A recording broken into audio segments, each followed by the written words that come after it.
Superman is the most powerful, but also the most vulnerable superhero you can imagine. He's an incredibly conflicted, lonely, and lost person. It's a timeless story.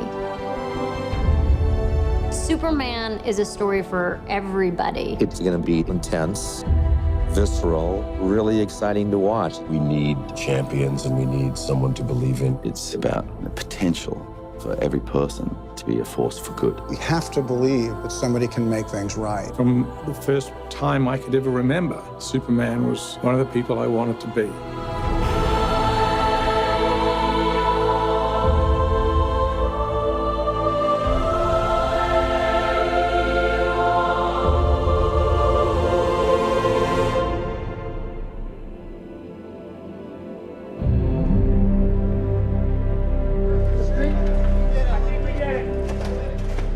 Chris Nolan was working with David Goyer on the story for The Dark Knight Rises. David started talking to him about this idea that he had about reimagining Superman.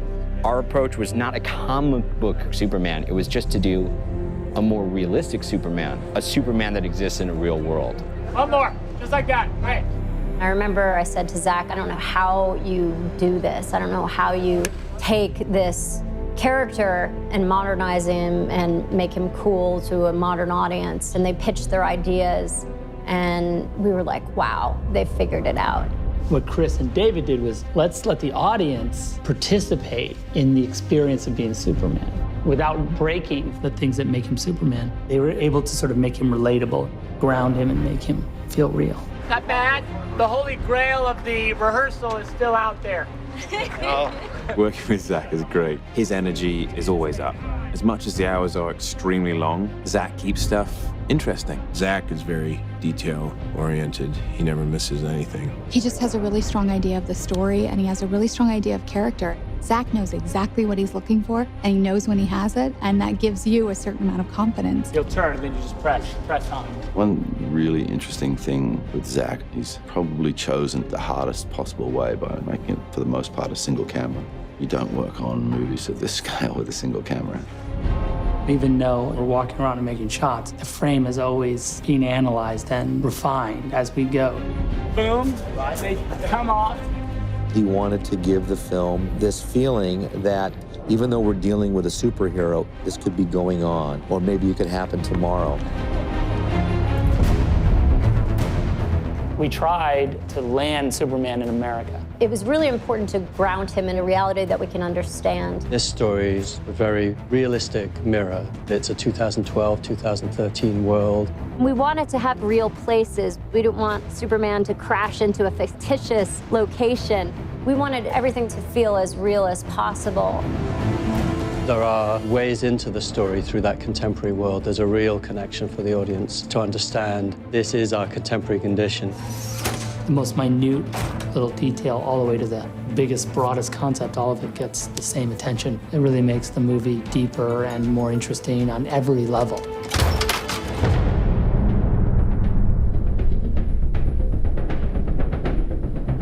We're gonna make Superman. First thing you gotta figure out is, what's the suit gonna look like? The cape has to be there. If you look at the suit without the cape, you realize it's not Superman. But you know what? I think the underwear outside the pants is something that maybe can go. The reason why his underwear is on the outside of his pants, it's a leftover from Victorian era strongman. I probably looked at hundreds of versions with underwear. It fell by the boards because I couldn't make it consistent with the world that we were creating.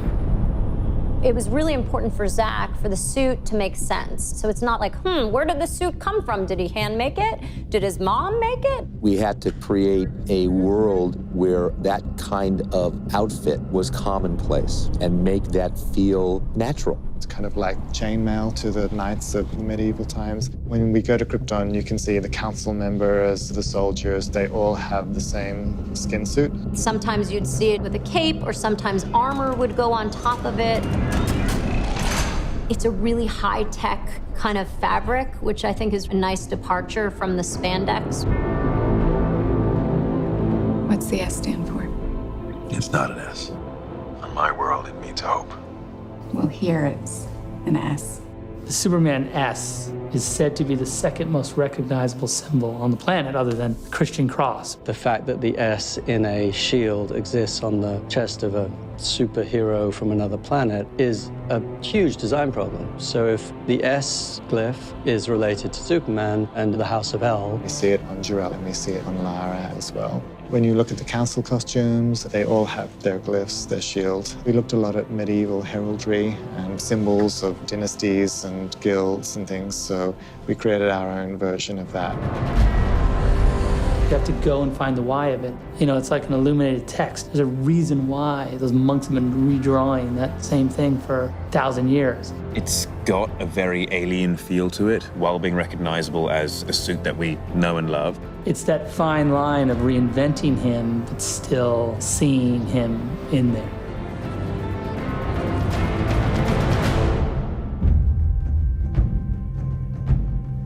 Clark is ultimately an outsider at all stages of his life. You see him have all these odd jobs. He's on a quest to find out who he is, where he came from. One of the unique things is that he's an alien. I have so many questions. Where do I come from? What world do I belong to? Is it this one or is it another? Do I have another father on another planet? Who am I? He's kind of lost in the world and doesn't really have a place. Starting the movie from that point of view allows the audience in because they share those same questions and insecurities about their places in the world. One of the things that's really important to Jor-El to try to communicate to his son is that these strengths that he has. It's a huge responsibility. His teachings are all about leading from the front, being a shining hope and example, and not hiding what it is that you are. He'll be an outcast. I'll kill him. How? He'll be a god to them. Instinctually, when something bad happens, he is able to react. And when he reacts like something nobody's ever seen before. Jonathan teaches a slightly more careful approach. He's more protective of what Clark is. Things happen as he grows up where people know that he's different and they're hiding this secret. You're going to require as much strength morally when you have that much strength physically. Clark, you have to keep this side of yourself a secret. What was I supposed to do? Just let him die?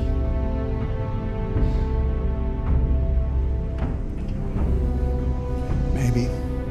We have this character that has all these incredible powers. Everybody wants to fly. Who doesn't want to fly? Everybody has the same dream of the defiance of gravity and all that that symbolizes. Obviously, we see Superman fly because he can control his power and his speed. I wonder what it would be like to be able to just take to the sky, to feel the wind through my hair would be the most incredible thing. The super speed aspect of the fight makes him completely superhuman and beyond the scope of what is actually possible. We're going to see action in this film like we've never seen it before. Much more physical, much more high-powered. There was definitely a real conscious effort to support the idea that this is happening between Kryptonians. One of the talents that they would exploit would be that sense of speed to be able to vanquish their enemy very, very quickly. Superman is from another planet. He calls into question so much of what we take for granted, whether it be philosophical or physics. He has come to Earth to remind us of ourselves. Miss Lane, not a fan of the Daily Planet, but those pieces you wrote when you were embedded with the First Division were pretty impressive. Well, what can I say? I get writer's block if I'm not wearing a flak jacket. Lois has always been a strong female character. The difference is that our Lois is more proactive. She's doing all the things that she needs to do to understand this character that could save her world. How do you find someone who has spent a lifetime covering his tracks? He hasn't quite factored in the idea of being the savior of the world until Zod turns up. My name is General Zod. For some time, your world has sheltered one of my citizens. General Zod is the military leader of Krypton. He's a fiercely devoted warrior. I have a duty to my people, and I will not allow anyone to prevent me from carrying it out. You are presented with a character that, from his point of view, is striving to do the right thing. To Kal-El, I say this. Surrender within 24 hours, or watch this world suffer. Hopes and dreams travel with you. The idea of these two people on a dying world having to make this sacrifice where they would say, you know, we're never going to see our child grow up, but we've got to put this message in a bottle. Clark gets his DNA from another galaxy, but he gets his character from Jonathan and Martha. You're the answer to Are We Alone in the Universe? Can I just keep pretending I'm your son? You are my son. Kevin plays the part with such tenderness and empathy and understanding. What do you do when you have an offspring that's this powerful to instill a sense of right and wrong? Well, look at you! Superman gets a lot of his strength from Jonathan and Martha, and the strength which Kevin and Diane brought to those roles flows off them in their performance. Dusty! Mrs. Kent, I'm Lois Lane from the Daily Planet, and I'd like to talk to you about your son. The protectiveness that she had. As a mother myself, that's something that I look to instill in my daughter. I can't print this, Lois. You might have hallucinated half of it. Harry, come on, it's me we're talking about. Perry White used to be an investigative reporter, and there's still some of that in him, but he has the responsibility of keeping people within the boundaries of good taste, let's say. Lawrence just made it so easy to fall into that sort of contentious relationship with me. I told you not to run with this. There's a humanity that goes through every character in this piece, whether it's Pa Kent, Jor-El, Lois, Perry White, or Zod for that matter. The actors are amazing, the director's amazing. I feel very, very lucky to be a part of this.